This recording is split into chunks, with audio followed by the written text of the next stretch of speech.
बिस्मिल्लाहिर्रहमानिर्रहीम। ये ईमेल आया है रशीद इंजीनियर साहब। उन्होंने लिखा है, अस्सलामु अलैकुम मौलाना साहब, आपसे कुछ सवालात हैं। आपने चाइना के बारे में बताया कि ये सब प्रोपेगेंडा चल रहा है चाइना को बदनाम करने के लिए, और वहाँ पे मुसलमानों पे कोई जुल्म नहीं हो रहा है। दूसरा पॉइंट आपने लिखा है, लेकिन चाइना ने ऑफिशियली अनाउंस किया था कि वो कुरान को रीराइट करेंगे। और तीसरा पॉइंट, मैंने आपको दूसरे मेल में चाइना में जाकर एनडीटीवी की जो रिपोर्टिंग है वो भेजा हूँ। क्या आपको रिपोर्ट देखकर नहीं लगता कि वहाँ कुछ गलत हो रहा है? प्लीज़ रिप्लाई देना मौलाना साहब। हमारे अब्दुल रशीद इंजीनियर साहब, शुरुआत करते हैं आपके पहले पॉइंट से। आपने लिखा कि मौलाना साहब, आप ये कहते हो कि चाइना को बदनाम करने के लिए प्रोपेगेंडा किया जा रहा है, वहाँ पे मुसलमानों पे कोई जुल्म नहीं हो रहा है। ठीक है, अब मैं आपसे सवाल करता हूँ। पहले तो मुझे आप ये बताओ, जुल्म का डेफिनेशन क्या है? जुल्म किसे कहते हैं? नहीं तो फिर मैं आपको बताता हूँ जुल्म किसे कहते हैं। हमारे अब्दुल रशीद इंजीनियर साहब, पूरी दुनिया में फ़िलहाल जो जुल्म सीरिया में हो रहा है, यमन में हो रहा है, फ़लस्तीन में हो रहा है, आप उसका तसव्वुर भी नहीं कर सकते। मैं आपको जुल्म की थोड़ी सी झलक बताता हूँ। सीरिया की फ़िलहाल की कंडीशन ये है, जब से जो कुर्द मुसलमान हैं वहाँ के, उनके और गवर्नमेंट के दरमियान में ये मसाइल पैदा हुए, उसमें अमेरिका उतरा, फिर रशिया भी उतरा। 1 करोड़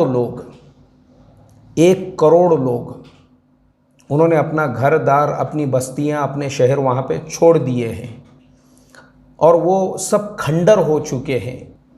आप देखिए ना, सीरिया के अंदर पूरे, यानी उसको खंडर बना दिया उन्होंने सीरिया को। शहर क्या शहर वहाँ के वीरान हो चुके हैं। पूरे शहर जहाँ पे 20-20 लाख लोग रहते थे, आज वो पूरे शहर में इंसान जिसे कहते हैं ना, वो उसका कोई नामो निशान भी नहीं रहा।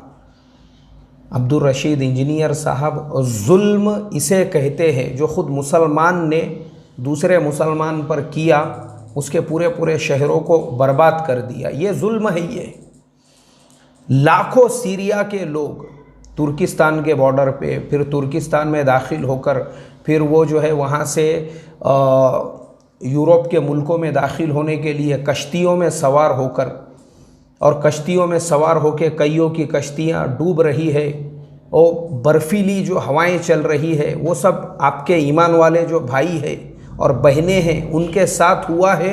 और करने वाले भी ईमान वाले ही थे, लेकिन वो ईसाई जो थे यूरोप के, वो ईमान वाले नहीं थे, लेकिन थे ईसाई, मगर उनकी ज़िंदगियों में अखलाक थे, किरदार थे, और अल्लाह ताला ने उनमें इंसानियत का वो जज्बा दिया था कि बावजूद इल्लीगल तरीक़े से माइग्रेशन करने के, उन्होंने उनको एक्सेप्ट किया। अब्दुल रशीद इंजीनियर साहब, जुल्म इसे कहते हैं, इसे। चलिए मैं अब आपको यमन लेकर चलता हूँ। ख़ुद मुसलमान जो दूसरे मुसलमानों पे जुल्म कर रहे हैं, जुल्म किसे कहते हैं? वहाँ पे भी सुन्नी और शियाओं के बीच का लड़ाई झगड़ा है। हौशी कबीला, हौशी लोग जो है वो गवर्नमेंट के अगेंस्ट में आ गए, फिर आपस में लड़ाई झगड़े होने लगी। वो यमन, आपको पता है जुल्म किसे कहते हैं? जाकर देखिए। अब्दुल रशीद इंजीनियर साहब, कम से कम चाइना के लोग अपने घरों में हैं, 2 वक्त का पेट भर के खा रहे हैं, अपनी दुकानें रोज़ खोल रहे हैं, माशाल्लाह कारोबार कर रहे हैं, नमाज़ें पूरे पाबंदी से पढ़ रहे हैं, सर पे टोपी भी पहन सकते हैं, वहाँ की माँ बहनें अपने सरों पे स्कार्फ भी बांध सकती है, कोई पाबंदी नहीं है वहाँ पर। और ख़ुद यमन में मुसलमान की जान का ऐसे दुश्मन बना हुआ है, खाने को अनाज नहीं है वहाँ पे, खाने को अनाज। खाने के लिए अनाज नहीं है वहाँ पर, भूखमरी से हजारों लोग वहाँ पे मर रहे हैं, दम तोड़ रहे हैं। यूनाइटेड नेशन की तरफ से जो इमदाद वहाँ पे पहुँच रही है, वो इमदाद भी अगर मान लो वो इमदाद वो सुन्नियों के इलाके में पहुँचाना चाहते हैं तो जो शिया वो उसके ऊपर आके हमले कर रहे हैं और वो मदद रोक रहे हैं, नहीं हम उनके इलाके में नहीं जाने देंगे। और शियों के इलाके में बांटना चाहते हैं तो सुन्नी आकर उनको रोक रहे हैं कि तुम वो इलाके के अंदर जाके जो है नहीं तकसीम कर सकते हैं। अनाज को सड़ा रहे हैं वो, लेकिन एक दूसरे के इलाके में नहीं पहुंचने दे रहे हैं। ये मुसलमान है, ये जुल्म इसे कहते हैं। सिर्फ अनाज नहीं होने की वजह से हज़ारों जानें वहाँ पर जा रही है। अब्दुल रशीद इंजीनियर साहब, जुल्म इसे कहते हैं जो खुद मुसलमानों के ऊपर कर रहा है, यह है जुल्म। और चाइना, जो प्रोपेगंडा चाइना के बारे में किया जा रहा है, अभी आता हूँ मैं आगे उसके ऊपर। दूसरी बात आपने लिखी कि चाइना ने ऑफिशियली अनाउंस किया था वो कुरान को रीराइट करेंगे। ये न्यूज़ मैंने भी बीबीसी लंदन के ऊपर जब सुना था, मैंने इस पे एक सबक दे दिया था। उन्होंने कहा था कि हम बाइबल और कुरान को रीराइट करेंगे। लेकिन अफसोस की बात यह है, जब हमने ऑफिशियली इसकी पूरी तहकीक की, इंक्वायरी की कि भाई गवर्नमेंट ने ऑफिशियली कोई अनाउंसमेंट या ऐलान किया था, पता ये चला कि ना वहाँ की गवर्नमेंट ने इस तरीके का कोई ऐलान किया, ना वहाँ के किसी मिनिस्टर ने ये ऐलान किया, ना गवर्नमेंट ने इस बारे में कोई बात की। बीबीसी वालों ने अपनी तरफ से वो बात चलाई, मैंने खुद उसके ऊपर एक सबक दिया। अल्लाह हिफाजत फरमाए। और बाद में पता चल रहा है, अब आपकी तीसरी जो बात है, आपने कहा कि एनडीटीवी वालों ने वहाँ पे जाके रिपोर्ट भेजी है। मैंने देखा हूँ, वो आपने जो भेजे उससे पहले मैंने देख लिया हूँ। सिर्फ एनडीटीवी की नहीं, मैंने बीबीसी की भी कई रिपोर्टें देखा हूँ, दूसरे अदर न्यूज़ नेटवर्क्स की भी मैंने रिपोर्ट्स देखा हूँ। अब्दुल रशीद इंजीनियर साहब, आप मुझे बताइए, एनडीटीवी वालों ने जो रिपोर्टिंग भेजे है, वहाँ पे कौन सा मुसलमानों का कत्लेआम हो रहा था, उनके घर जलाए जा रहे थे, उनकी बस्तियों पे बुलडोज़र चलाए जा रहे थे, मुझे आप बताइए। बीबीसी की रिपोर्टों में भी जो बताया जा रहा है, कौन से वहाँ पे डिटेंशन सेंटर, यहाँ देखिए, वहाँ आपको पता है, आपने देखे खुद जाके वहाँ पे। यार मैं हमेशा यही बोलता हूँ, अरे मेरे भाई, क्यों दुनिया के दूसरे मुस्लिम मुल्कों को समझ नहीं रहा है? जो लोग चाइना के साथ में डीलिंग करते हैं, उन लोगों को दिखता नहीं, अंधे हैं वो। पाकिस्तान का इतना बड़ा बॉर्डर मिला हुआ है उसी शिनजियांग सूबे से, उसी स्टेट से, उसी रियासत से, और चाइना और दोनों के बीच में जो रोड है वो ओपन है एक दूसरे के लिए। अब हम लोग इंडियंस हैं, हम अगर चाइना जाना चाहते हैं बाय रोड नहीं जा सकते हैं हम लोग, लेकिन पाकिस्तान के लिए तो बाय रोड, वहाँ के जो आम पब्लिक है, लोग हैं, उनके लिए भी हाईवे ओपन है, लोग आ जा सकते दोनों मुल्कों के, एक दूसरे के मुल्क में, दोनों के पास में अगर पासपोर्ट और वीज़ा है तो। इतने अच्छे ताल्लुकात हैं उसी पाकिस्तान के साथ में। उसके बाजू लगकर ही अफ़गानिस्तान का थोड़ा सा बॉर्डर है, उसके बाजू में किर्गिज़स्तान का है, उसके बाजू में कज़ाकिस्तान का, तो इतना लंबा बॉर्डर है। ये पूरे के पूरे मुस्लिम मुल्क है, पूरे जिनके बॉर्डर वहाँ पे उनसे मिले हुए हैं। इन मुल्कों के हुक्मरानों को, बादशाहों को नहीं समझता है। वो पाकिस्तान के जो पीएम हैं इमरान खान साहब, पूरी दुनिया में कहीं पे भी ज़रा सा कोई मसला हो गया तो फ़ौरन वो लंबी चौड़ी उसके ऊपर तकरीर कर देते हैं, उसके ऊपर स्पीच देते हैं। दिखता नहीं उनको, अंधे हैं क्या वो? समझता नहीं उनको। इंडिया के अंदर थोड़े से मसाइल अभी पैदा हुए, उस वक्त में फ़ौरन ईरान के जो सदर है, बड़े दर्द के साथ में उन्होंने कहा कि भाई देखो, हम तो इंडिया के दोस्त हैं और ईरान के बड़े अच्छे ताल्लुकात इंडिया से है, क्योंकि ईरान और इंडिया के बीच में जो तिजारत भी है, तो ईरान इंडिया को जो ऑयल देता है उसके बदले में ईरान जो है इंडियन करेंसी में पेमेंट लेता है, डॉलर में नहीं लेता।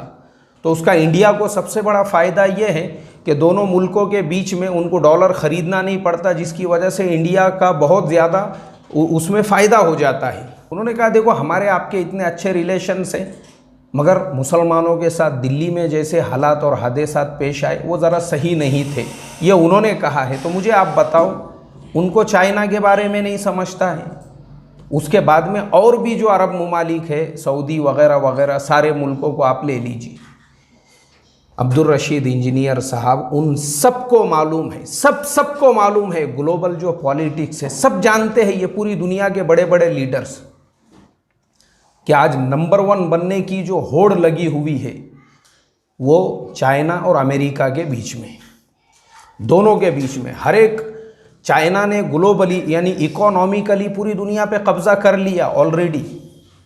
अब अमेरिका को डर लग रहा है उसका अपना जो नंबर 1 का जो मकाम है, चाइना की वजह से कहीं वो सटक ना जाए, जगह से सरक ना जाए। तो अमेरिका पूरा एड़ी चोटी का जोर लगा रहा है। अब मैं आपको आज की न्यूज़ बता रहा हूँ।